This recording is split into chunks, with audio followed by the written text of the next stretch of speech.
Primeira Carta aos Coríntios, capítulo 1. Eu, Paulo, chamado e enviado por Jesus, o Messias, conforme o plano de Deus, com meu amigo Sóstenes, envio esta carta a vocês da Igreja de Deus em Corinto, cristãos purificados por Jesus e separados para uma vida plena de Deus.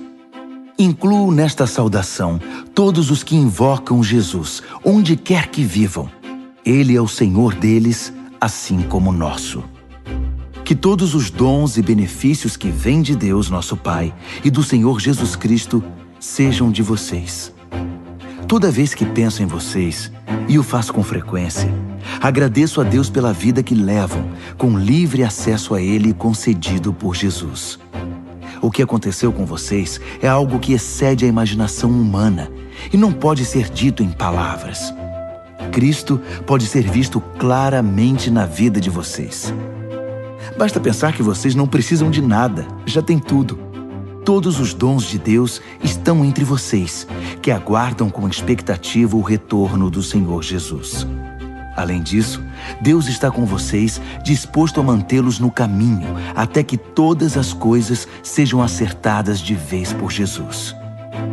Deus, que conduziu vocês a esta aventura espiritual, compartilha conosco a vida do seu Filho e nosso Senhor Jesus. Ele jamais irá desistir de vocês. Nunca se esqueçam disso. Tenho uma preocupação séria a compartilhar com vocês, meus amigos, pela autoridade de Jesus, nosso Senhor. Tentarei ser o mais direto possível. Vocês precisam aprender a entrar em acordo. Devem ter consideração uns pelos outros, cultivando a vida em comum. Menciono a questão porque alguns membros da família de Chloe me deram uma notícia preocupante, que estão brigando entre vocês. Vou dizer exatamente o que ouvi. Vocês estão criando partidos e declarando: eu estou do lado de Paulo, ou eu prefiro Apolo, ou Pedro é o meu líder, ou eu pertenço ao grupo do Messias. Pergunto a vocês: o Messias, por acaso, foi cortado em pedacinhos para que cada um de nós tenha uma parte dele? Paulo foi crucificado por vocês? Algum de vocês foi batizado em nome de Paulo? Não participei de nenhum dos batismos de vocês, com exceção dos de Crispo e Gaio. E agora, diante dessa questão, estou feliz de não ter participado. Pelo menos ninguém pode sair por aí dizendo que foi batizado em meu nome. Pensando bem, batizei outra família, a de Estéfanas, mas pelo que lembro foram apenas esses. Deus não me enviou para juntar seguidores meus, mas para pregar a mensagem, anunciar o que Ele tem feito e reunir seguidores dele. Não fui enviado para pregar confiando em minha eloquência, banalizando assim o que importa, a cruz de Cristo. Ela não pode ser reduzida a mero discurso. A mensagem que aponta para Cristo na cruz parece tolice para os que caminham para a destruição. Mas para quem está no caminho da salvação, faz todo sentido. Está escrito: destruirei a sabedoria dominante, mostrarei que quem se acha sábio é louco. Onde acharão alguém verdadeiramente sábio, educado e inteligente na época atual? Deus já não denunciou tudo isso como mera pretensão, palavras sem sentido? O mundo, com sua sabedoria fantasiosa, nem mesmo chegou perto do conhecimento de Deus. Por isso, em sua sabedoria, Deus decidiu usar o que o mundo considera tolice, pregação acima de tudo, para levar os que confiam nele ao caminho da salvação. Enquanto os judeus buscam milagres e os gregos correm atrás de sabedoria filosófica, nós prosseguimos anunciando Cristo o crucificado. Os judeus o consideram uma pedra de tropeço e os gregos um absurdo. Mas para nós, judeus e gregos, pessoalmente chamados por Deus, Cristo é o milagre e a sabedoria absolutos, reunidos numa única pessoa. A sabedoria humana é quase nada comparada com o aparente absurdo de Deus. Toda força humana, nem sonhando, pode competir com a, entre aspas, fraqueza de Deus. Lembrem-se de quem vocês eram quando foram chamados para esta vida. Não vejo entre vocês muitos representantes da elite intelectual, nem cidadãos influentes, nem muitas famílias da alta sociedade. Não é óbvio que Deus deliberadamente escolheu homens e mulheres que a sociedade despreza, explora e abusa? Não é óbvio que Ele escolheu gente do tipo Zé Ninguém para desmascarar as pretensões vãs dos que se julgam importantes? Fique claro que nenhum de vocês pode contar vantagens diante de Deus. Tudo que temos, cabeça no lugar, vida correta, pecados perdoados e novo início, vem de Deus por meio de Jesus Cristo. Daí o ditado: se alguém se orgulha, que se orgulhe por causa de Deus. 1 aos Coríntios, capítulo 2. Amigos, vocês devem estar lembrados da primeira vez em que os visitei para deixá-los a par da grande jogada de Deus. Na ocasião, não tentei impressionar ninguém com discursos sofisticados ou com argumentos filosóficos. Decidi apresentar primeiro Jesus e quem Ele é, de maneira pura e simples. Depois, falei de Jesus e do que Ele fez, o Jesus crucificado. Não estava certo sobre como apresentar o tema. Sentia-me despreparado.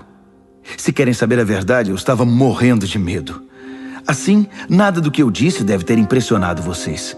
Mas mesmo assim, a mensagem cumpriu seu propósito. O Espírito e o poder de Deus fizeram isso, o que deixa claro que a vida de fé que possuem é uma resposta ao poder de Deus, não o resultado de técnicas de manipulação mental ou emocional. A verdade é que temos sabedoria para compartilhar desde que vocês estejam espiritualmente firmes.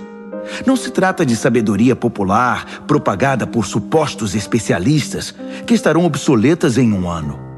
A sabedoria de Deus é algo misterioso, que encerra a profundidade de seus propósitos. Nada tem de vaga e superficial. Ela não é uma nova mensagem, é a mais antiga. O que Deus determinou como forma de produzir o melhor dele em nós, muito antes que entrássemos em cena. Os sábios do nosso tempo não têm ideia do que seja esse plano eterno. Do contrário, não teriam matado numa cruz o Senhor da vida designada por Deus. Por isso, temos este texto das Escrituras. Ninguém jamais viu ou ouviu algo parecido. Nunca se imaginou algo semelhante. Mas é o que Deus tem preparado para aqueles que o amam. Mas vocês o têm visto e ouvido porque Deus, por intermédio do seu Espírito, o revelou a vocês. O Espírito, não satisfeito em mover-se na superfície, mergulha até as profundezas de Deus e traz à tona o que Deus planejou. Quem conhece o seu pensamento, a não ser você mesmo? O mesmo ocorre com Deus. Ele não só sabe o que está pensando, mas também nos permite sabê-lo. Deus tudo nos revela sobre os dons da vida e da salvação que nos concedeu. Não precisamos dos palpites nem das opiniões do mundo. Não aprendemos isso nos livros nem na escola. Aprendemos de Deus, que nos ensinou pessoalmente por meio de Jesus, e o transmitimos a vocês em primeira mão. Quem não é espiritual não pode receber os dons do Espírito de Deus, não tem essa capacidade. Os dons de Deus lhe parecem tolice. Só o espiritual pode reconhecer o Espírito de Deus e o espírito humano em plena comunhão. Espiritualmente vivos, temos acesso a tudo que o Espírito de Deus está fazendo. Assim, não podemos ser julgados pelos críticos que não são espirituais. A pergunta de Isaías: existe alguém que conheça o Espírito de Deus, alguém que saiba o que ele está fazendo? Foi respondida: Cristo sabe, e nós temos o Espírito de Cristo. Primeira Carta aos Coríntios, capítulo 3. No entanto, amigos, sinto-me frustrado pela maneira nada espiritual com que vocês lidam uns com os outros e com Deus. Vocês estão agindo como bebês em relação a Cristo. Parece que só sabem mamar. Pois bem, vou amamentá-los, visto que não sabem se alimentar sozinhos. Quando vocês se apegam a algo apenas por se sentirem bem ou para dar impressão de que são importantes, não são muito diferentes de um bebê de colo, que só fica contente quando tudo lhe agrada. Quando um de vocês diz, estou do lado de Paulo, e o outro diz, eu prefiro Apolo, não está sendo infantil? Quem vocês pensam que Paulo é? Ou Apolo? Somos servos, nós dois, que os serviram enquanto aprendiam a confiar a vida ao Senhor. Cada um de nós cumpriu a tarefa de servo. Eu plantei a semente, Apolo regou as plantas, mas Deus fez vocês crescerem.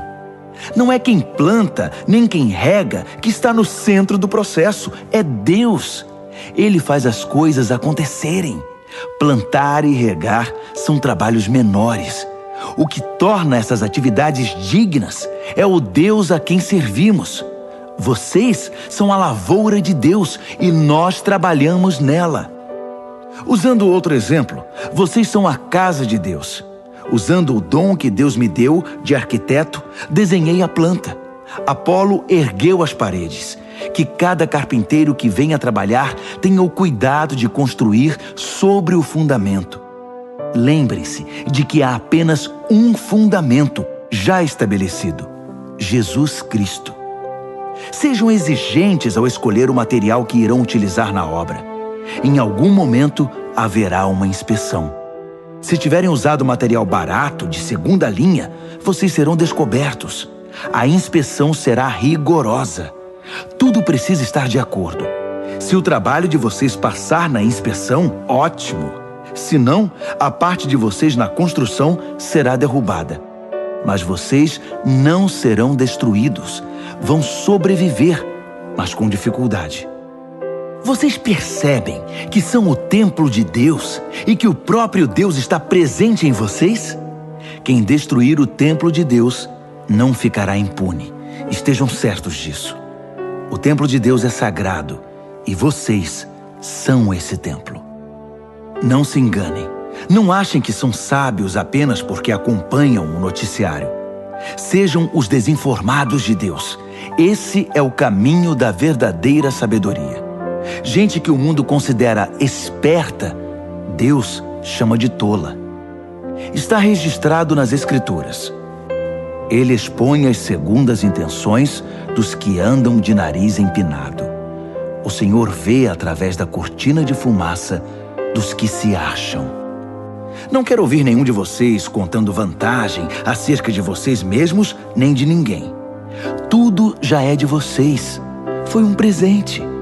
Paulo, Apolo, Pedro, o mundo, a vida, a morte, o presente, o futuro, tudo é de vocês, que são privilegiados por estar unidos a Cristo, que está unido com Deus. Primeira carta aos Coríntios, capítulo 4.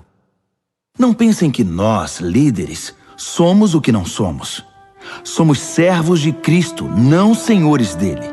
Não somos guardiões. Nossa responsabilidade é conduzi-los aos mais sublimes segredos de Deus. Os requisitos exigidos de nós são confiabilidade e conhecimento preciso. Pouco importa o que vocês pensem ou digam a meu respeito. Eu não me avalio. Nesse caso, os rótulos são irrelevantes. Desconheço algo que me desqualifique na minha tarefa para com vocês. Mas isso não quer dizer muita coisa. O Senhor é quem faz este julgamento. Assim, não corram na frente do Senhor, tirando conclusões com base em julgamentos pessoais antes de analisar tudo. Quando Ele vier, trará a público segredos que ninguém imagina, motivações interiores, propósitos e orações. Só então ouviremos o muito bem de Deus. Tudo que faço agora é mostrar que todos esses assuntos dizem respeito a Apolo e a mim, para que vocês aprendam a se controlar e não se precipitem em julgar sem ter conhecimento de todos os fatos. É importante analisar todas as coisas do ponto de vista de Deus. Não me agrada vê-los bajulando uns e difamando outros com base em boatos. Pois quem é que realmente conhece vocês, que sabe o que tem no coração? E se conhecesse, descobriria algo de que possam se vangloriar? Não são dons de Deus tudo o que vocês têm e são? Por que então tantos rótulos e disputas? Vocês já têm tudo de que precisam. Têm mais acesso a Deus do que podem imaginar. Deixando de lado Apolo e a mim, vocês estão no topo do mundo, pelo menos no mundo de Deus. E nós estamos lá com vocês. O que vejo é que nós, que temos a mensagem, fomos colocados por Deus num palco, mas ninguém quer comprar o ingresso. Somos como um acidente na rua para o qual o mundo olha quando passa. Somos os desajustados do Messias. Vocês podem estar seguros, mas nós vivemos em meio a fragilidades e incertezas. Vocês podem ser bem considerados pelos outros, mas nós somos maltratados muitas vezes. Na maior parte do tempo, não temos o suficiente para comer. Usamos roupas remendadas, portas nos são fechadas na cara e aceitamos os piores empregos para ganhar a vida, sempre com muito esforço. Quando nos ofendem, dizemos, Deus o abençoe. Quando espalham fofocas sobre nós, reagimos com uma palavra boa. Somos tratados como lixo, como restos de comida. E a situação não vai melhorar. Não estou escrevendo para brigar, nem para criar algum desconforto. Escrevo como um pai, meus filhos. Amo vocês e quero que sejam adultos, não crianças mimadas. Há muita gente que não vê a hora de apontar o dedo para o que vocês têm feito de errado. Mas não há muitos pais dispostos a investir tempo e esforço para ajudá-los a crescer. Foi quando Jesus me levou a proclamar a vocês a mensagem de Deus que me tornei o pai de vocês. Não estou pedindo que façam o que eu mesmo já não esteja fazendo. Foi por isso que primeiro enviei Timóteo. Ele também é meu filho querido e fiel ao Senhor. Ele irá refrescar a memória de vocês quanto às instruções que passo regularmente às igrejas no caminho de Cristo. Sei que alguns de vocês são tão cheios de vocês mesmos que nunca ouvem ninguém, muito menos a mim. Mas estarei aí, se Deus quiser, mais cedo do que vocês pensam. E então verei se tudo o que falam não passa de papo furado. Pois o caminho de Deus não é mera conversa, é vida cheia de poder. Então, como devo me preparar para esse encontro? Como quem disciplina com severidade, que os obriga a cumprir seu dever? Ou como bom amigo e conselheiro? Vocês decidem. 1 aos Coríntios, capítulo 5. Também fiquei sabendo de um caso escandaloso entre vocês que não seria tolerado nem fora da igreja. Um dos membros está dormindo com a madrasta. E vocês ainda se sentem tão superiores, tão satisfeitos com vocês mesmos, que isso nem os incomoda. Não acham que deveriam estar tristes, de joelhos, derramando lágrimas? Ninguém pensou que tal conduta precisava ser denunciada e corrigida? Vou dizer o que eu teria feito. Ainda que esteja longe, é como se eu estivesse aí com vocês, porque sei perfeitamente o que está acontecendo e digo que está errado. Vocês não podem apenas ficar olhando e esperar que tudo se resolva. Reúnam a comunidade e estarei presente em espírito com vocês. Tratem da questão e resolvam o problema na autoridade de Jesus, nosso Senhor, que estará presente entre vocês. Submetam a conduta desse homem perante todos. Que ele a defenda, se puder. Mas se não puder, que seja excluído, ficando à mercê de Satanás. Sem dúvida será um choque para ele e um embaraço para vocês. Mas é melhor isso do que a condenação. Além do mais, o que importa é estar perdoado diante do Senhor no dia do juízo. A arrogância e a insensibilidade de vocês nessa questão me perturba. Vocês trataram o caso como se nada fosse. O fermento também parece nada, mas leveda rapidamente toda a massa de um pão. Portanto, livrem-se desse fermento. Nossa identidade é pura e simples. Não pode conter ingredientes estranhos. O Messias, nosso Cordeiro Pascal, já foi sacrificado na refeição da Páscoa. E nós somos o pão sem fermento, que faz parte da festa. Portanto, participemos dessa festa, não como pão inchado com o fermento do mal, mas como pão sem fermento, sincero e genuíno. Escrevi na minha carta anterior que vocês não devem se sentir à vontade com quem vive na promiscuidade. Não quis dizer também que vocês não devem ter nenhum tipo de relacionamento com gente de fora da comunidade.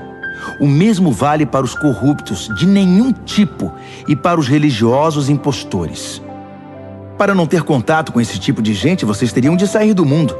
Mas estou dizendo que quando um amigo que alega ser cristão se comporta de modo promíscuo ou corrupto, cheio de revolta contra Deus ou contra os amigos, se embebeda ou se torna explorador, vocês não devem agir como se tudo isso fosse normal. Não podem simplesmente conviver com isso como se fosse um comportamento aceitável. Não sou responsável por aquilo que os de fora fazem. Mas será que não temos nenhuma responsabilidade pelos que são da comunidade cristã? Deus tratará dos que são de fora, mas não podemos nos omitir quando nossos irmãos e irmãs saem dos trilhos. Se necessário, temos de limpar a casa. 1 aos Coríntios, capítulo 6.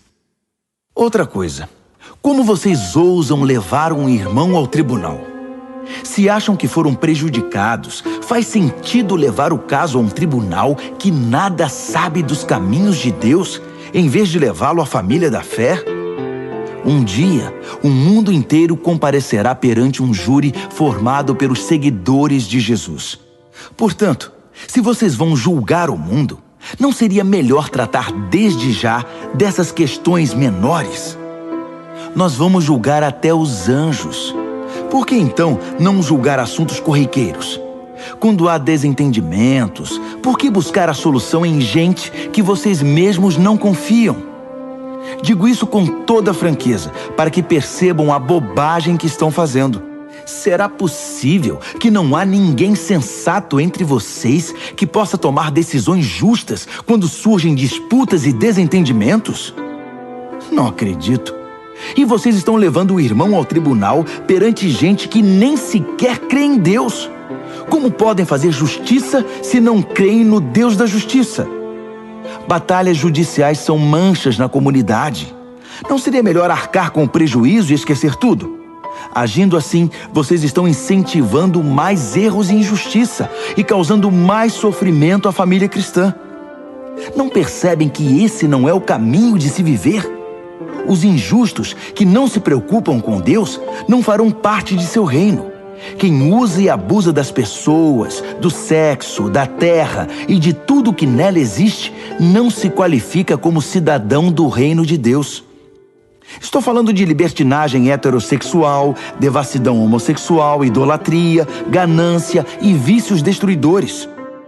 Alguns de vocês, por experiência, sabem do que eu estou falando, pois não faz muito tempo vocês estavam nessa lista. Mas foram purificados e tiveram uma nova chance oferecida por Jesus, nosso Senhor e Messias, e pelo Deus presente em nós, o Espírito. Só porque algo é correto diante da lei, não significa que seja espiritualmente apropriado. Se eu saísse por aí fazendo tudo que tenho direito de fazer, seria um escravo dos meus caprichos. Vocês conhecem o velho ditado? Primeiro você come para viver, depois vive para comer?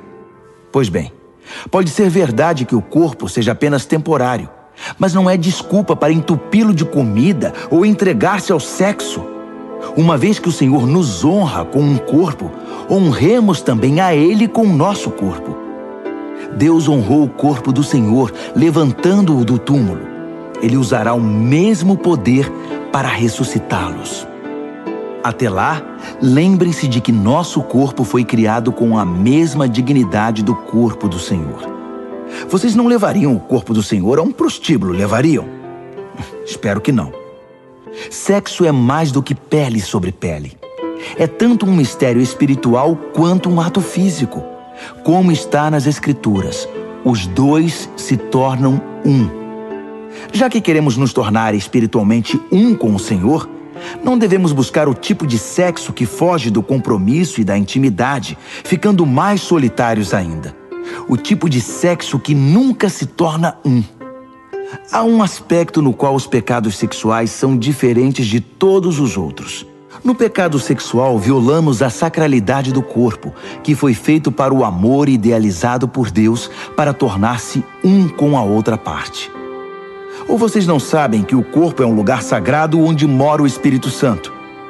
Vocês percebem que não podem viver de qualquer maneira desperdiçando algo pelo qual Deus pagou um preço tão alto? A parte física não é mero apêndice da parte espiritual. Tudo pertence a Deus. Portanto, deixem que as pessoas vejam Deus no corpo de vocês e através dele.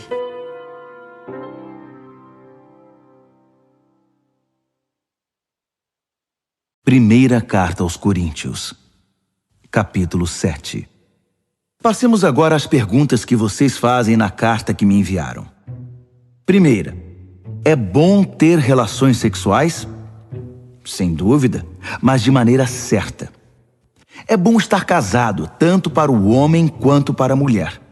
Os impulsos sexuais são fortes, mas o casamento é forte o bastante para contê-los, permitindo uma vida sexual equilibrada e plena num mundo de desordem sexual. O leito matrimonial deve ser marcado por mutualidade. O marido procurando satisfazer a esposa procurando satisfazer o marido. O casamento não é um espaço para brigar por direitos. O casamento é uma decisão de servir a outra parte na cama ou fora dela. A abstinência sexual é possível por um período de tempo, se ambos concordarem e se for para algum propósito de jejum e oração, mas apenas em ocasiões assim. Depois, voltem um para o outro. Satanás conhece maneiras engenhosas de nos tentar quando menos esperamos. Entendam que não estou ordenando tais períodos de abstinência. Apenas dou o melhor conselho se vocês quiserem proceder assim. Às vezes, penso que seria melhor que todos fossem solteiros como eu. Uma vida mais simples em muitos sentidos. Mas o celibato não é para todos. Assim como o casamento também não. Deus dá a alguns o dom de ser solteiro e a outros o dom de ser casado.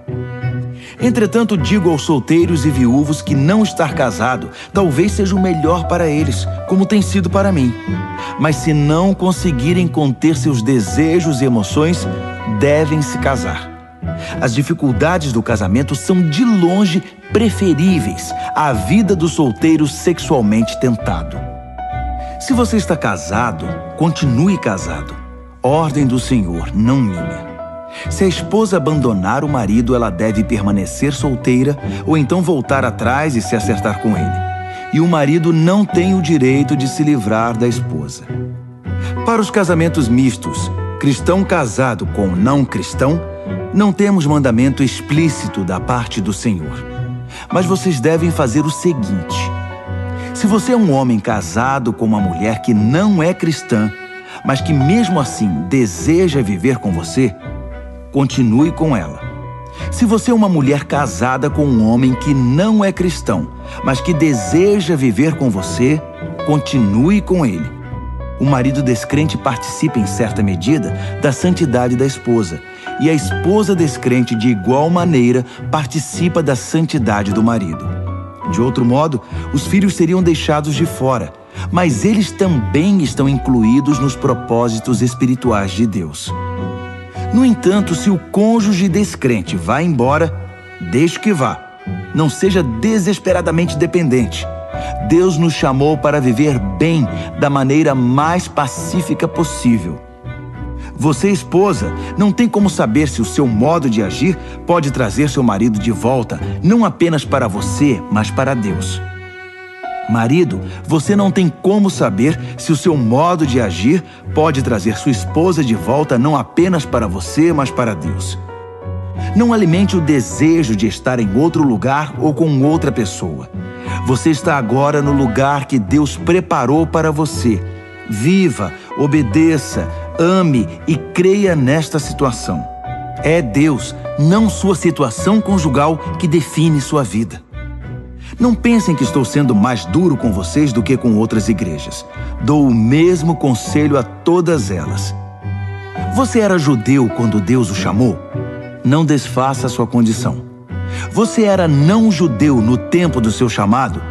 Não tente se tornar judeu. Ser judeu não é o mais importante. O que importa é obedecer ao chamado de Deus e seguir seus mandamentos. Continue como você estava quando Deus o chamou. Você era escravo? Escravidão não é obstáculo para crer. Não quero dizer que você esteja impedido de sair. Se você tiver uma chance de obter a liberdade, vá em frente. Estou apenas tentando dizer que com seu novo Senhor você vai experimentar uma liberdade maravilhosa, inimaginável.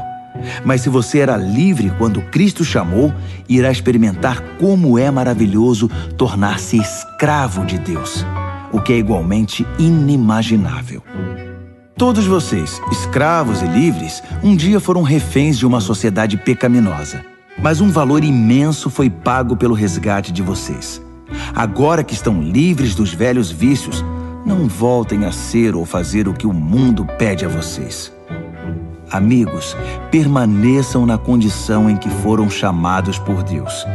Ele está com vocês. Permaneçam firmes com Ele do lado. O Senhor não deu orientações explícitas para as virgens, mas como sou muito experiente na misericórdia do Senhor e sempre fiel, confiem no meu conselho. Por causa das pressões atuais que sofremos de todo lado, talvez fosse melhor permanecerem assim. Você está casado? Permaneça casado. Não está casado? Não se case. Mas se vier a se casar, não comete pecado. O que estou dizendo é que quando você se casa, assume um peso a mais, numa época já estressante demais. Eu queria poupá-los disso. Quero ressaltar, amigos, que o tempo é essencial. Não há tempo a perder. Portanto, não compliquem a vida desnecessariamente. Vivam de maneira simples. No casamento, na tristeza, na alegria, no que for. Mesmo em assuntos corriqueiros, como na rotina diária das compras. Sejam econômicos na escolha das muitas coisas que o mundo tenta empurrar para vocês. O mundo, como vocês o conhecem, está se desvanecendo. Quero que vivam o máximo que puderem, livres de complicações. Quem não é casado está livre para se dedicar unicamente ao Senhor. O casamento envolve a pessoa nos emaranhados da vida doméstica e na necessidade de agradar o cônjuge. Essas demandas exigem quase toda a atenção. O tempo e a energia que os casados gastam no cuidado mútuo podem ser utilizados para Deus por quem não é casado. Estou tentando facilitar as coisas, não torná-las mais difíceis. Tudo que desejo é que vocês sejam capazes de desenvolver um modo de vida no qual possam se dedicar ao Senhor sem distrações. Se um homem tem uma amiga a quem é leal, mas não tem intenção de se casar, decidido a servir a Deus como solteiro e depois muda de ideia e decide casar-se com ela, ele deve ir em frente e se casar, não é pecado. O casamento não está um degrau abaixo do celibato, como alguns dizem. Mas se o homem está bem em sua decisão pela vida de solteiro dedicada a Deus, e for essa sua convicção, não algo que lhe foi imposto, ele deve permanecer assim. O casamento é espiritual e moralmente correto, e não é de modo algum inferior ao celibato, embora, como já disse, por causa dos tempos em que vivemos, tenham razões pastorais para encorajar o celibato. A esposa deve permanecer com o marido enquanto ele viver. Se ele morrer, ela está livre para se casar com quem quiser. É claro que deve casar-se com um cristão e ter a bênção do Senhor. Mas por enquanto, vocês sabem que penso que ela fará melhor se não se casar outra vez. O Senhor, na minha opinião, está de pleno acordo com esse conselho.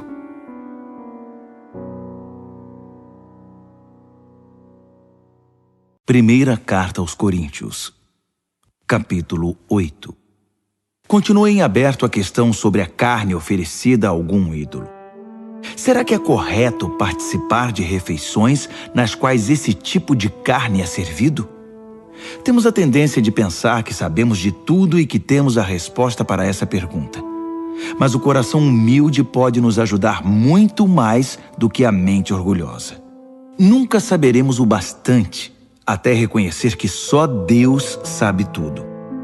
Alguns dizem, acertadamente, que os ídolos não existem de verdade, que não há nada neles, que não há outro Deus a não ser nosso único Deus e que não importa quantos desses chamados deuses sejam invocados e cultuados, eles nada acrescentam à nossa vida, exceto alguma história fantasiosa.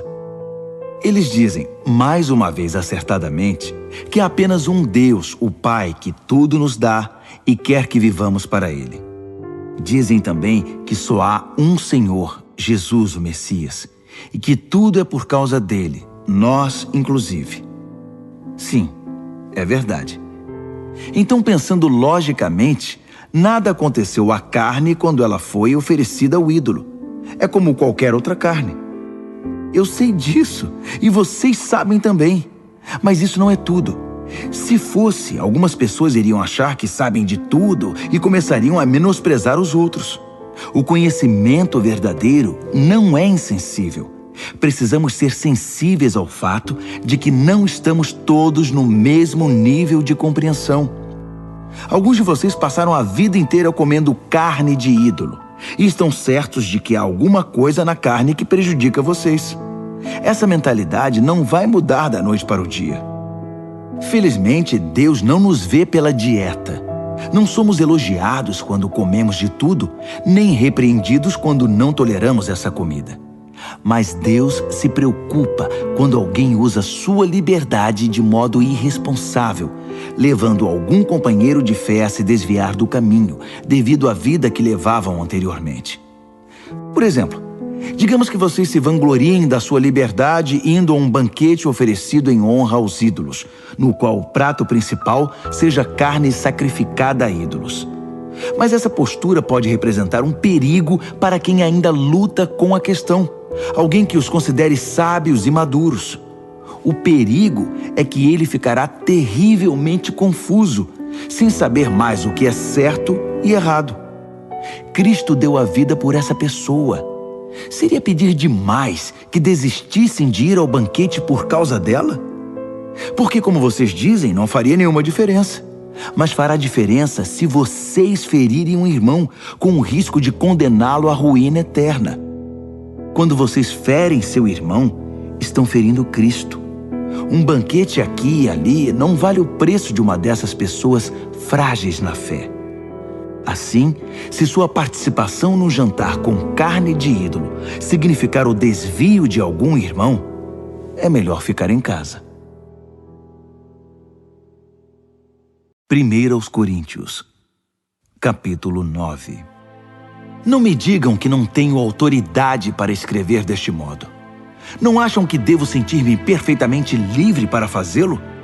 Não recebi esta tarefa? Não fui chamado para esta obra no encontro face a face com Jesus, nosso Senhor? Vocês não são provas do que tenho feito para o Senhor? Ainda que ninguém mais admita a legitimidade do meu chamado, vocês não podem negá-lo, pois meu trabalho com vocês é a prova viva da minha autoridade.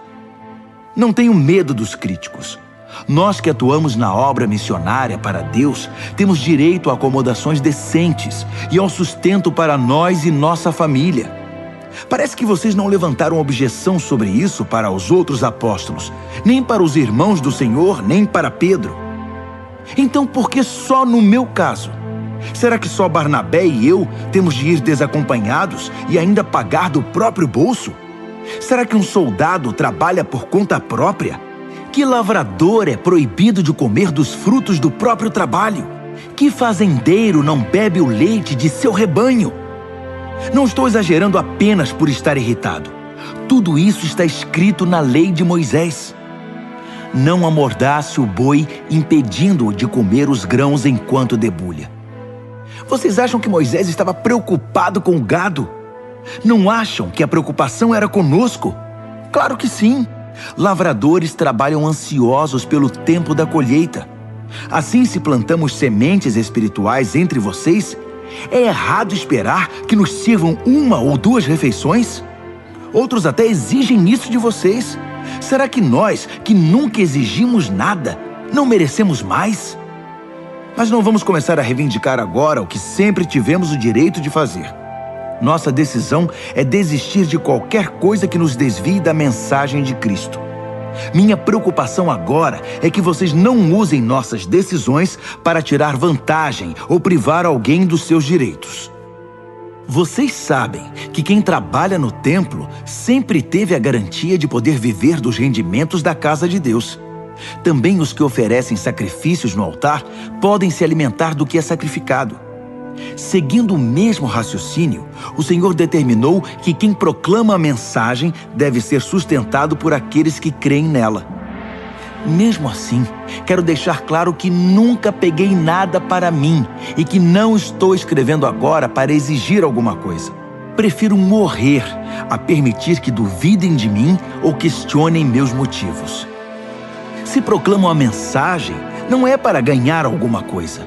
Sou impelido a fazer isso, e ai de mim se não o fizer. Se eu considerasse este trabalho apenas um meio de ganhar a vida, eu esperaria algum pagamento.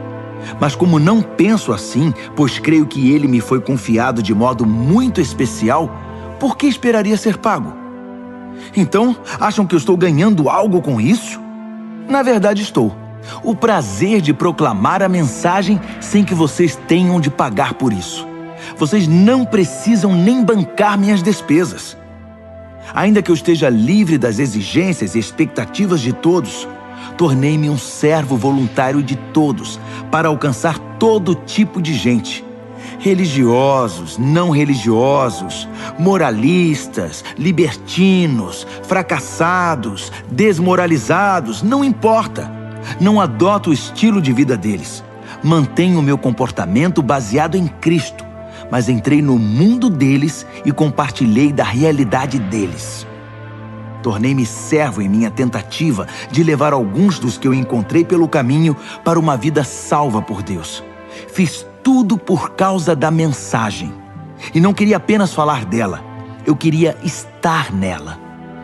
Todos vocês já foram ao estádio e viram as corridas. Vários atletas correm, mas apenas um vence. Correr para vencer. É para isso que os bons atletas treinam duro. Eles fazem isso por uma medalha de ouro, que perde o brilho e o valor. Mas vocês estão atrás da medalha que nunca envelhecerá. Não sei sobre vocês, mas eu estou correndo a toda velocidade rumo à linha de chegada. Estou dando tudo de mim. Nada de pegar leve. Estou alerta e preparado. Não vou ser apanhado dormindo no ponto. Depois de mostrar o caminho para os outros, nem posso pensar que eu poderia perder. 1 Coríntios, capítulo 10. Amigos, lembrem-se da nossa história e aprendam. Nossos antepassados foram todos guiados por uma nuvem e conduzidos milagrosamente através do mar. Eles passaram através das águas, num batismo como o nosso, enquanto Moisés os levava da morte e da escravidão para a vida de salvação. Todos comeram e beberam a mesma comida e bebida, providenciadas diariamente por Deus. Eles beberam da rocha, uma fonte de Deus, que os acompanhava por onde fossem. E a rocha era Cristo. Mas experimentar as maravilhas e graças de Deus não pareceu significar muito, porque muitos deles foram vencidos pela tentação no terrível deserto, e Deus não ficou satisfeito. O mesmo pode acontecer conosco. Precisamos estar atentos para nunca sermos apanhados trilhando um caminho próprio, como eles fizeram. Não podemos fazer a religião virar um circo, como eles fizeram. Primeiro festejaram, depois dançaram. Não podemos cair na promiscuidade. Eles pagaram caro por isso. Lembrem-se, nada menos de 23 mil mortes num só dia. Não cometam o erro de pensar que Cristo deve nos servir. Nós é que o servimos. Eles fizeram isso e Deus enviou-lhes cobras venenosas. Devemos tomar cuidado para não incentivar a reclamação. Foi ela que os destruiu. Esses incidentes são sinais de alerta da nossa história, escritos para que não venhamos a repetir os erros deles. Historicamente, vivemos situações semelhantes. Eles no início e nós no fim. E podemos confundir tudo, assim como eles. Não sejam tão ingênuos e autoconfiantes. Vocês não são diferentes. Podem fracassar tão facilmente como qualquer um. Nada de confiar em vocês mesmos. Isso é inútil. Mantenham a confiança em Deus. Nenhuma tentação, nenhum teste que surge no caminho de vocês é maior que o enfrentado por outros. Tudo o que vocês precisam lembrar é que Deus não deixará que fracassem. Ele nunca permitirá que sejam pressionados além do limite, mas estará sempre com vocês para ajudá-los a vencer a tentação. Portanto, prezados amigos, quando virem alguém reduzindo Deus a algo que possam usar ou controlar como um ídolo, afastem-se dessa pessoa o mais rápido que puderem. Reconheço que estou me dirigindo a cristãos maduros. Tirem suas conclusões. Quando bebemos o cálice da bênção, não estamos participando do sangue da própria vida de Cristo? E não ocorre o mesmo com o pão que partimos e comemos? Não estamos participando do corpo da própria vida de Cristo? Por haver um pão, é que apesar de muitos, nos tornamos um. Cristo não está dividido em nós. Em vez disso, nós nos tornamos um nele.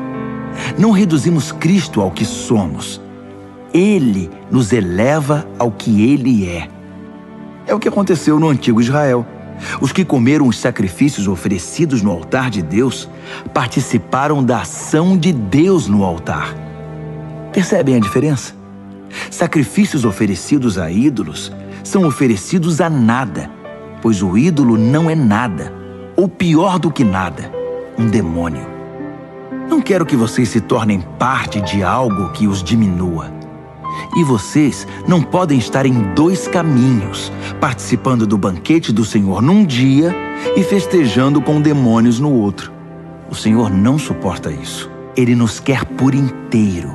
É tudo ou nada. Acham que podem aborrecê-lo sem prejuízo?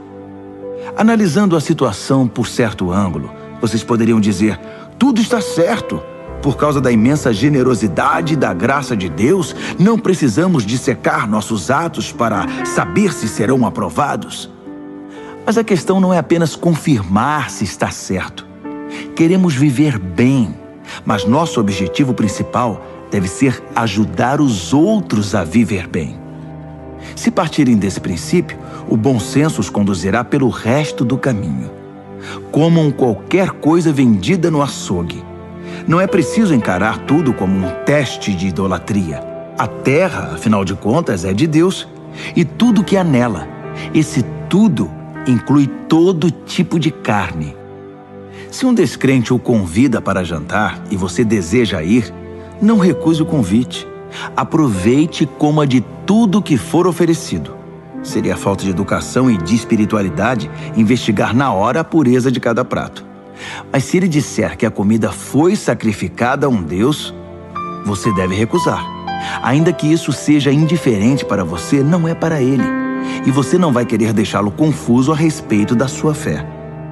Mas com exceção de casos como esses, não vou ficar pisando em ovos, preocupado com o que gente de mente fechada pode dizer. Tenho toda a liberdade, pois conheço muito bem o que nosso Senhor nos ensinou. Se como o que me oferecem, agradecido a Deus pelo que está na mesa, deveria eu me preocupar com o que alguém vai dizer? Dei graças a Deus pela comida, Ele a abençoou e ponto final. Assim, façam suas refeições com prazer, sem se preocupar com o que alguém possa dizer, pois vocês estão comendo para a glória de Deus acima de tudo, não para agradar a essas pessoas.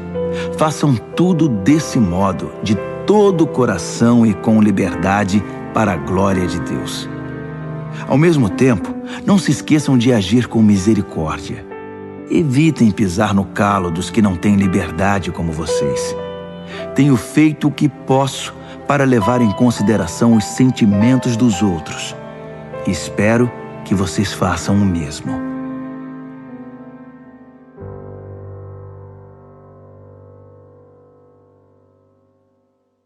Primeira Carta aos Coríntios, capítulo 11. Fico feliz por saber que vocês continuam a se lembrar de mim e a me honrar, guardando as tradições da fé que ensinei. Toda autoridade verdadeira vem de Cristo. No relacionamento conjugal, existe a autoridade da parte de Cristo para o marido e da parte do marido para a esposa. A autoridade de Cristo é a autoridade de Deus. Qualquer homem que fala com Deus ou sobre Deus sem respeito pela autoridade de Cristo está desonrando o Senhor.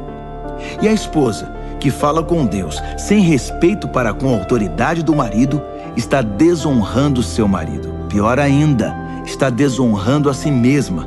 Uma cena lamentável. É como se estivesse com a cabeça rapada.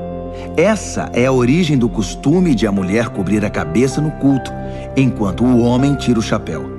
Com esses atos simbólicos, homens e mulheres que muitas vezes batem de frente um com o outro, submetem sua cabeça ao cabeça, Deus. A propósito, não valorizem demais as diferenças entre homem e mulher. Nem o homem nem a mulher podem caminhar sozinhos ou reivindicar prioridade. O homem foi criado primeiro, como belo reflexo resplandecente de Deus. É verdade. Mas a mulher brilha com mais beleza, tendo por cabeça o seu marido. É verdade que a primeira mulher veio do homem, mas daí em diante todo homem vem de uma mulher. E uma vez que na prática todas as coisas vêm de Deus, vamos deixar de lado essa discussão sobre quem vem primeiro. Vocês não concordam que fica bem uma mulher com seu belo cabelo orar a Deus em adoração?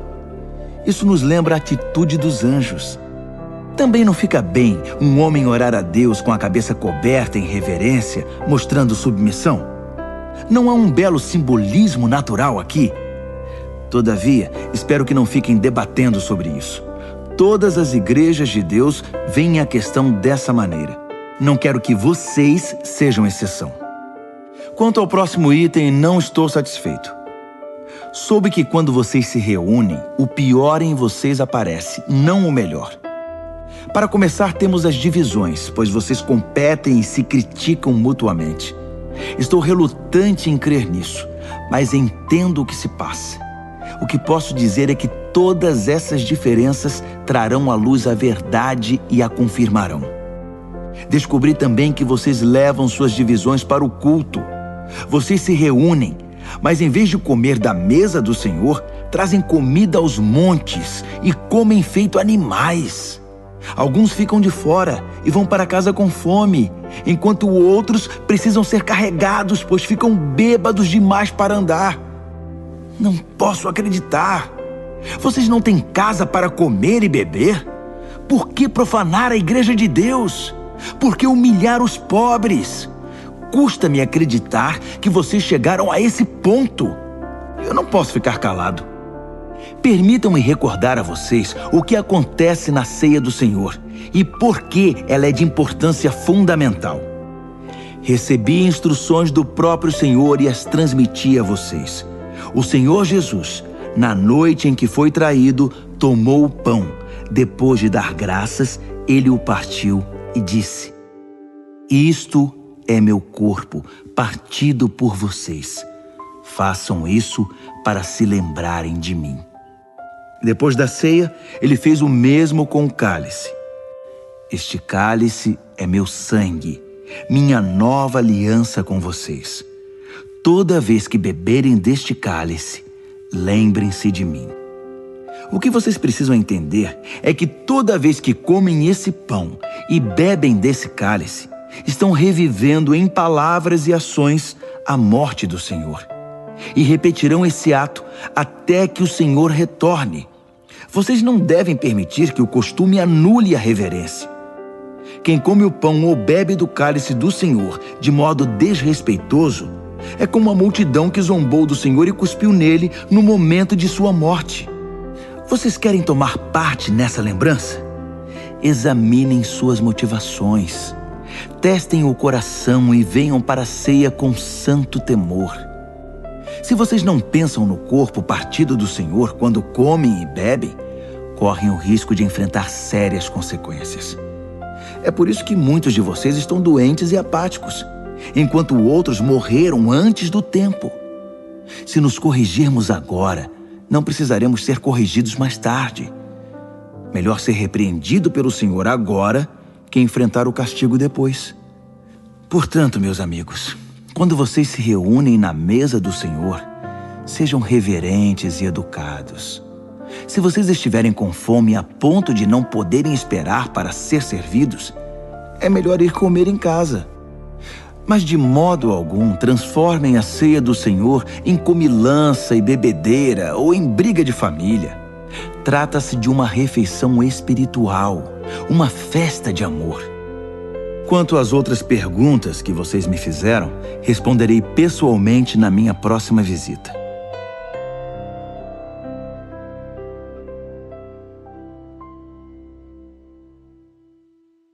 Primeira Carta aos Coríntios, capítulo 12. Quero agora falar sobre as várias maneiras pelas quais o Espírito de Deus se manifesta em nossa vida. O tema é complexo e quase sempre mal compreendido, mas vocês precisam ser informados. Vocês se lembram de como eram quando não conheciam Deus, mudando de um Deus falso para outro, sem saber o que estavam fazendo, apenas imitando o que todos faziam? Na vida cristã é diferente. Deus quer que usemos a inteligência.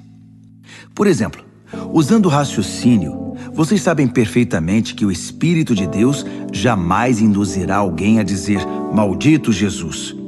E ninguém deseja dizer "Jesus é Senhor" sem o discernimento do Espírito Santo. Os dons variados de Deus são distribuídos por toda parte, mas todos têm origem no Espírito de Deus. Os variados ministérios são desenvolvidos em toda parte, mas todos têm origem no Espírito de Deus. As variadas expressões do poder de Deus se manifestam em toda parte, mas o mesmo Deus está por trás de tudo. A cada cristão é dado algo a fazer, que mostre como Deus é. Todos ganham, todos são beneficiados. Todo tipo de dom é distribuído pelo Espírito para todo tipo de pessoa. A variedade é maravilhosa.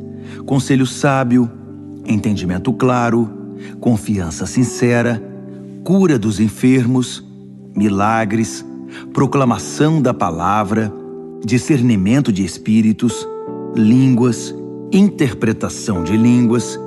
Todos esses dons têm uma origem comum, mas são distribuídos um a um pelo Espírito de Deus. Ele decide quem recebe o que e quando.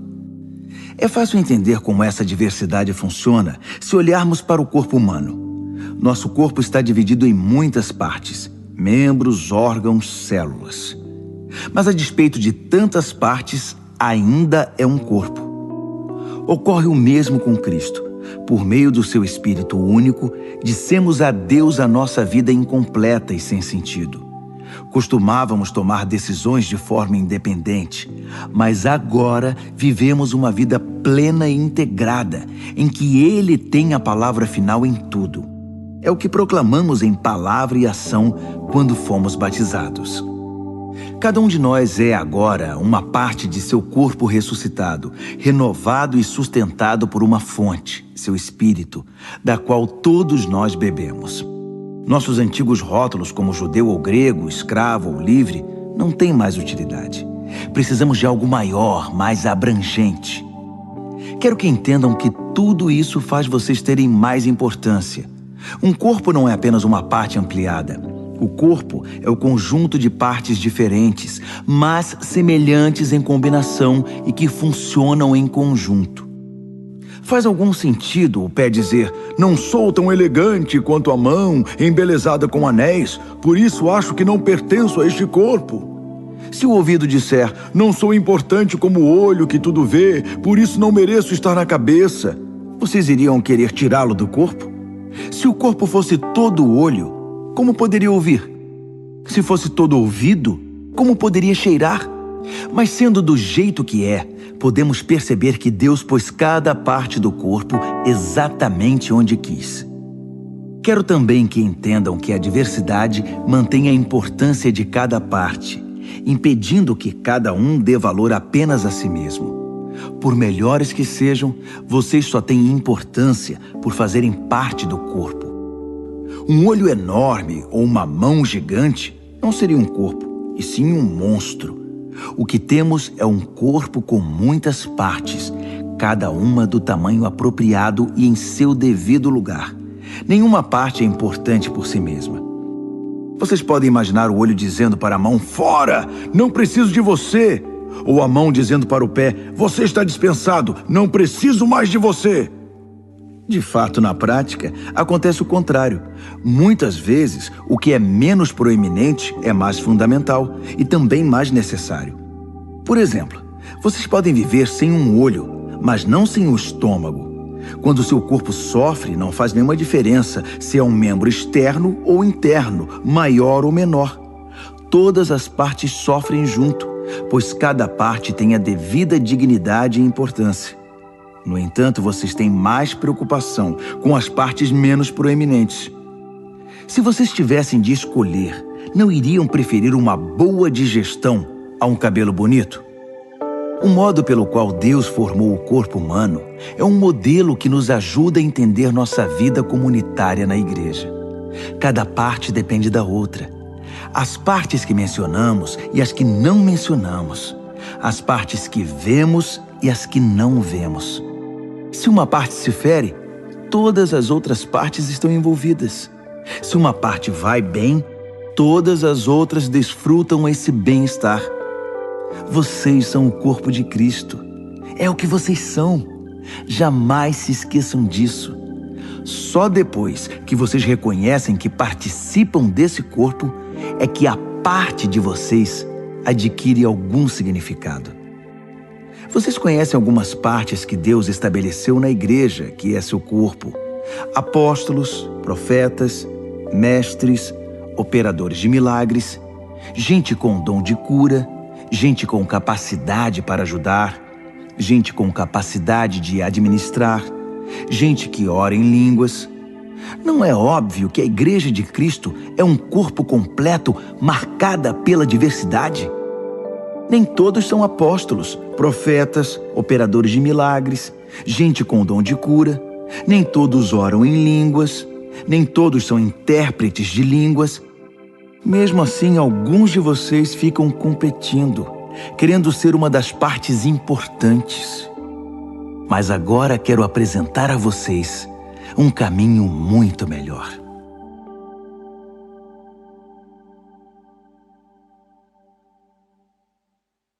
1 aos Coríntios, capítulo 13.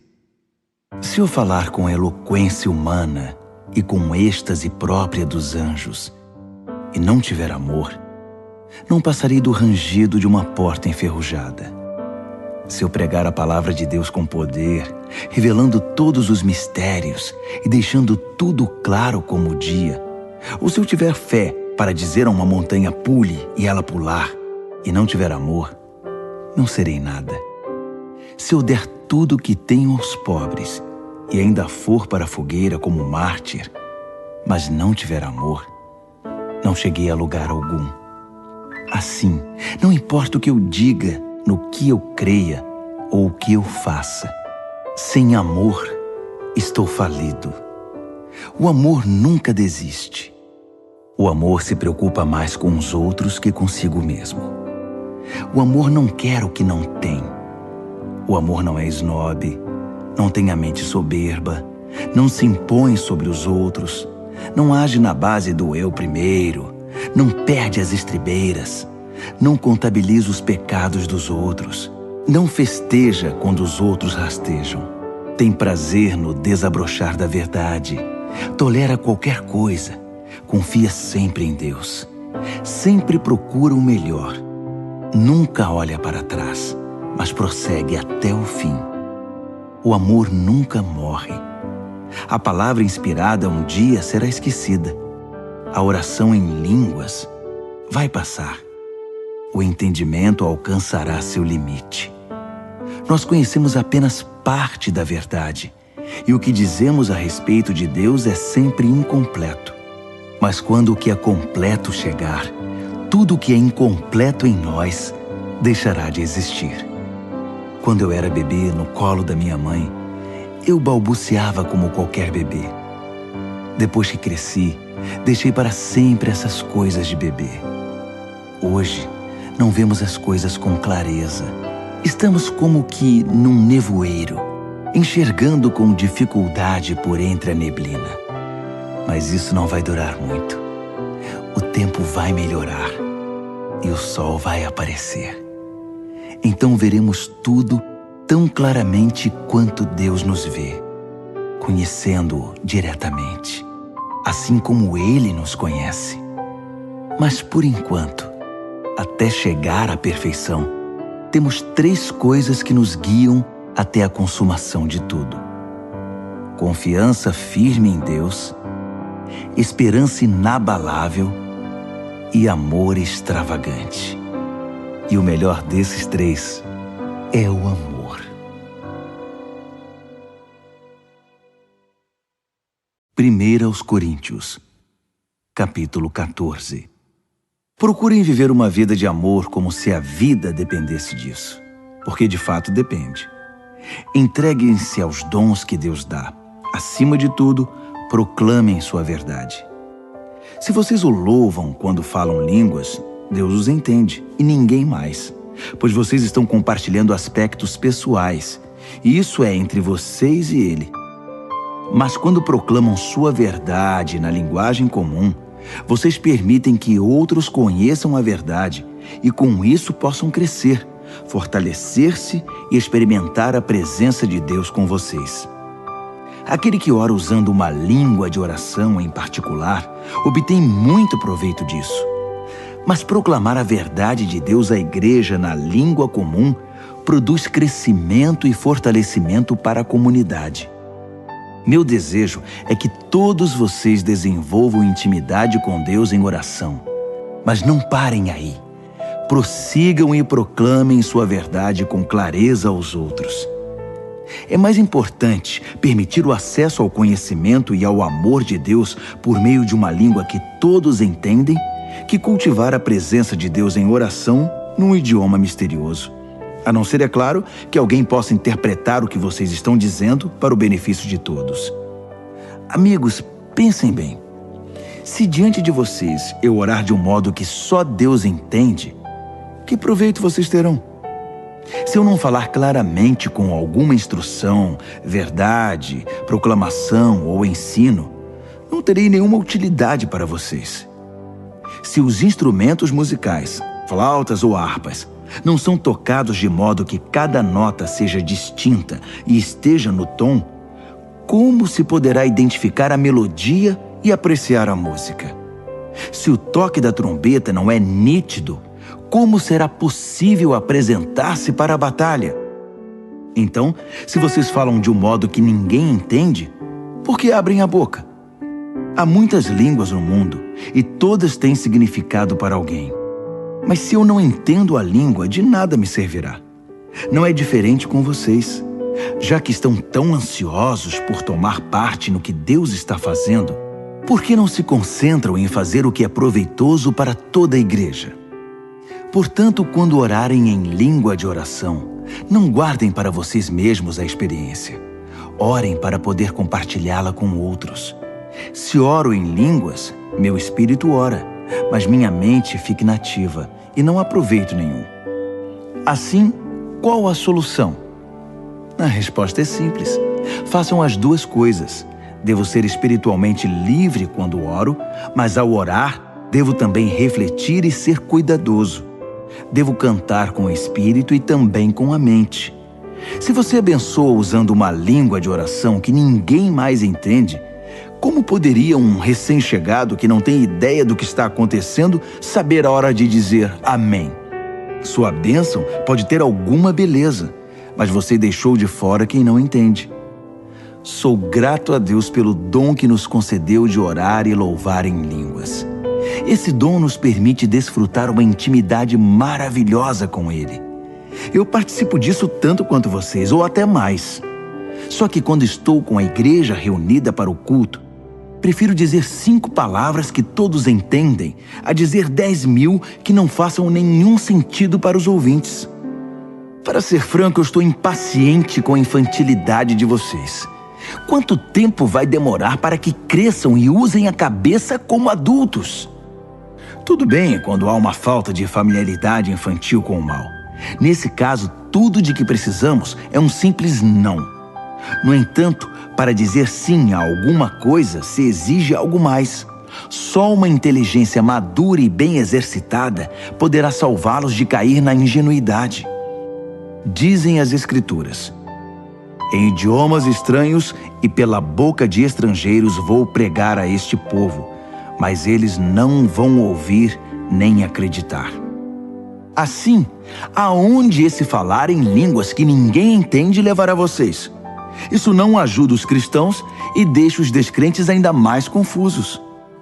Mas também é certo que essas línguas falam diretamente ao coração dos cristãos, sem alcançar os descrentes. Se a igreja estiver reunida e alguns descrentes estiverem ali quando vocês começarem a orar em línguas, dizendo coisas sem sentido para eles, pensarão que vocês perderam o juízo e sairão dali o mais rápido que puderem.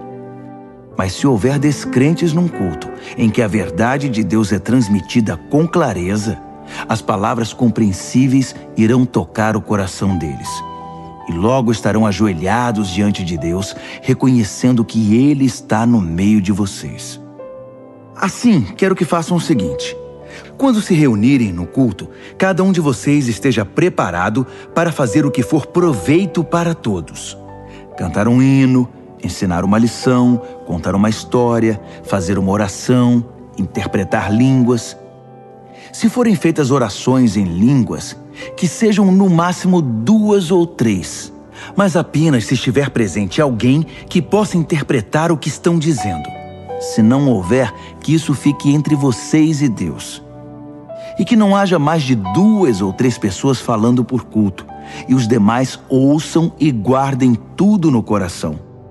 Cada um por sua vez faça a sua parte, sem que ninguém assuma o controle. Assim, cada pessoa que falar tem a chance de dizer algo especial da parte de Deus, e vocês irão aprender uns com os outros. Se escolherem falar, são também responsáveis pelo modo e pelo momento de falar. Quando adoramos da maneira certa, não há confusão. Deus nos conduz à harmonia. Isso vale para todas as igrejas. As mulheres não devem interromper o culto falando quando deveriam estar ouvindo, nem fazer perguntas que poderiam ser feitas aos maridos em casa. Quanto a isso, o livro da lei de Deus orienta nossos procedimentos. As mulheres não têm licença para usar o momento de culto em conversas desnecessárias. Vocês, homens e mulheres, acham que são os grandes ungidos do Senhor que definem o certo e o errado? Pensam que tudo gira em torno de vocês? Se alguém acha que tem alguma palavra da parte de Deus, ou se sente inspirado a fazer alguma coisa, preste muita atenção ao que escrevi, pois essas são orientações do Senhor. Se vocês não as seguirem, não serão usados por Deus. 3 conselhos resumem tudo o que falei. Quando transmitirem a verdade de Deus, falem de todo o coração. Se alguém estiver orando em línguas que vocês não entendem, não lhe digam como deve orar. Façam tudo de maneira cortês e organizada em todas as situações. 1 Coríntios, capítulo 15. Amigos, permitam-me repassar a mensagem com vocês mais uma vez. A mensagem que proclamei foi recebida por vocês. Nela vocês permanecem firmes e por ela foram salvos. Entendo que a fé que possuem é verdadeira, não um interesse passageiro, e que nela estão firmes de verdade. A primeira coisa que fiz foi apresentar a vocês de coração a mensagem que recebi. O Messias morreu pelos nossos pecados, exatamente como dizem as Escrituras.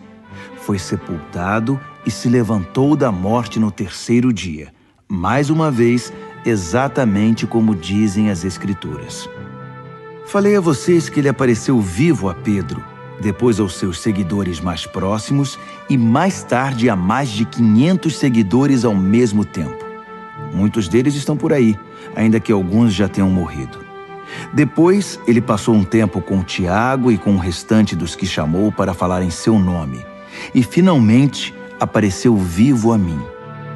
Faz todo sentido que eu viesse por último, pois nem mereço ser incluído no grupo original, como vocês bem sabem, já que passei anos perseguindo a Igreja de Deus. Mas a mim foi concedida a graça bondosa de Deus. E a ela devo tudo que sou. Não posso permitir que sua graça seja desperdiçada. Não trabalhei mais que qualquer um dos outros, embora os resultados não tenham dependido de mim, mas sim de Deus que me deu sua graça. Então não faz diferença se vocês ouviram a mensagem de mim ou de outro. Nós falamos a verdade de Deus e vocês a receberam e creram.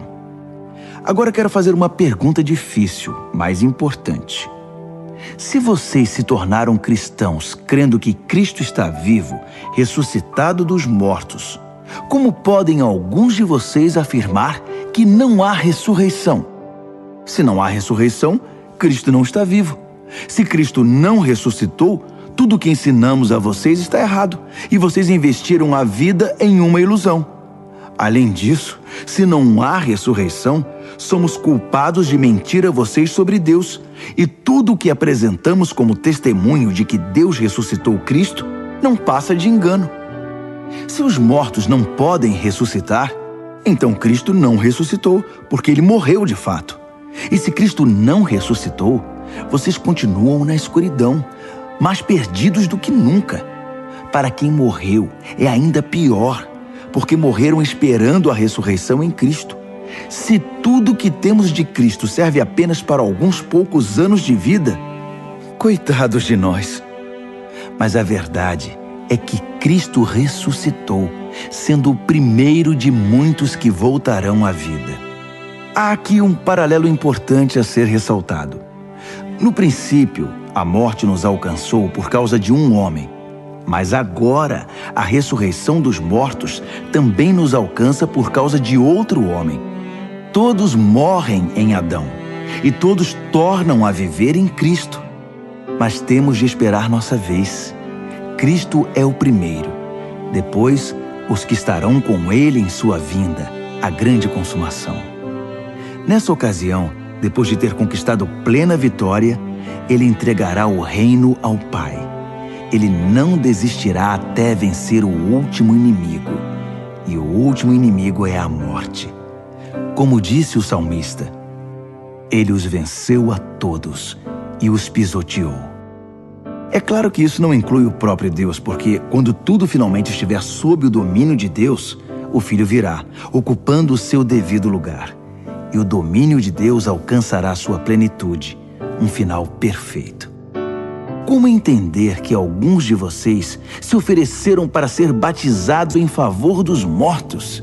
Se não existe ressurreição, para que este batismo? Não é uma contradição? E por que devo eu continuar arriscando a vida de forma tão perigosa?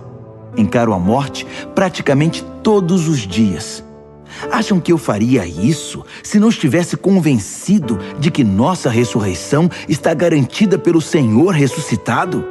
Acham que eu estava apenas bancando o herói quando enfrentei feras em Éfeso e por pouco não morri? É a ressurreição que motiva minhas palavras e ações, a minha vida.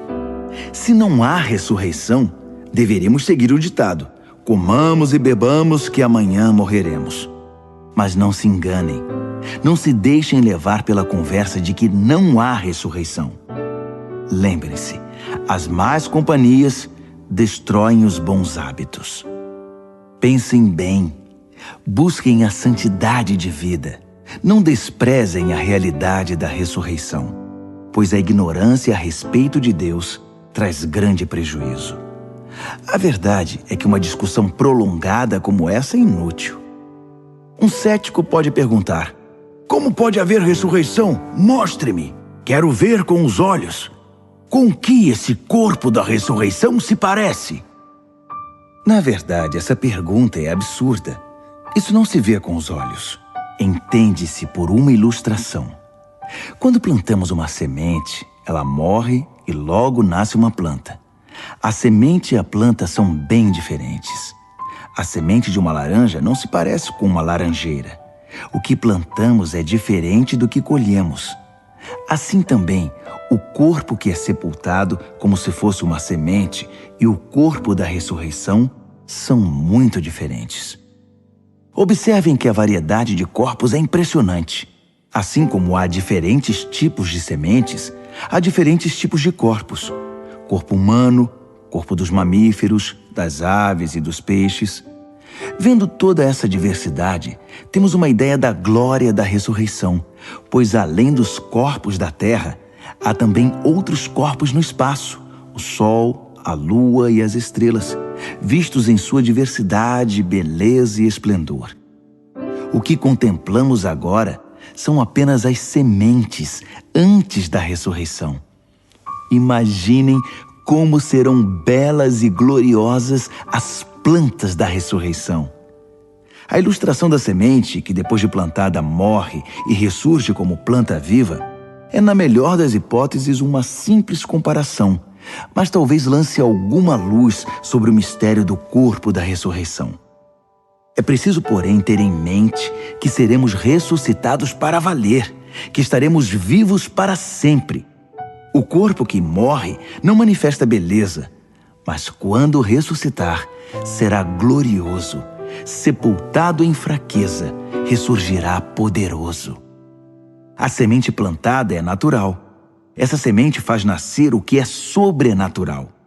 É a mesma semente, o mesmo corpo. Mas que diferença entre o que morre fisicamente e o que ressurge em imortalidade espiritual.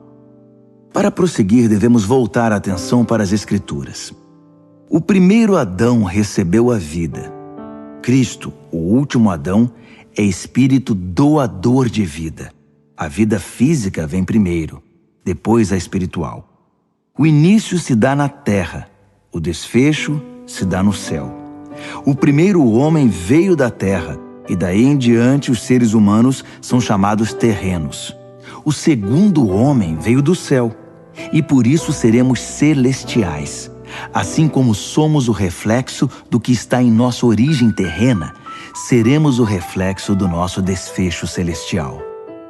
Amigos, eu preciso enfatizar que a vida natural terrena não nos leva ao reino de Deus. Sua própria natureza é morrer. Portanto, ela não poderia terminar naturalmente na vida do reino que dura para sempre. Mas quero compartilhar algo maravilhoso. Um mistério que talvez eu nunca entenda totalmente. Nem todos os cristãos vão morrer, mas todos serão transformados. O toque da última trombeta soará num piscar de olhos e o fim chegará. Ao sinal da trombeta celeste, os mortos se levantarão para nunca mais morrer, pois a morte perderá seu poder. Do mesmo modo, todos nós seremos transformados. Na ressurreição será assim.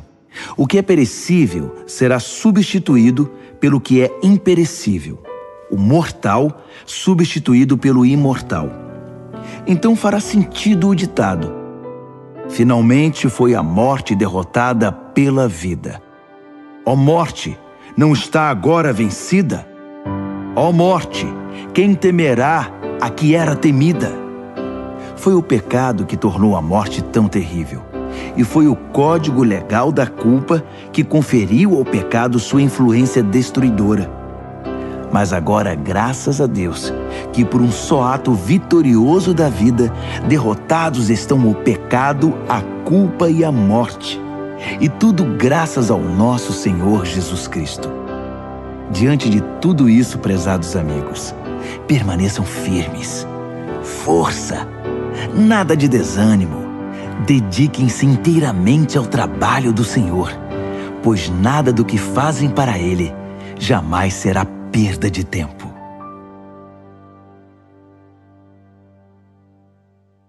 Primeira aos Coríntios, capítulo 16. No caso da oferta que está sendo arrecadada para ajudar os cristãos pobres, dou a vocês as mesmas instruções que dei às igrejas da Galácia. Todo domingo cada um traga a sua oferta. Sejam generosos. Guardem o que for recolhido para que, quando eu chegar, tudo esteja pronto e eu não precise fazer nenhum apelo. Depois da minha chegada, escreverei cartas de recomendação aos responsáveis pela entrega da oferta em Jerusalém. Se acharem melhor que eu vá junto, ficarei feliz em viajar com eles.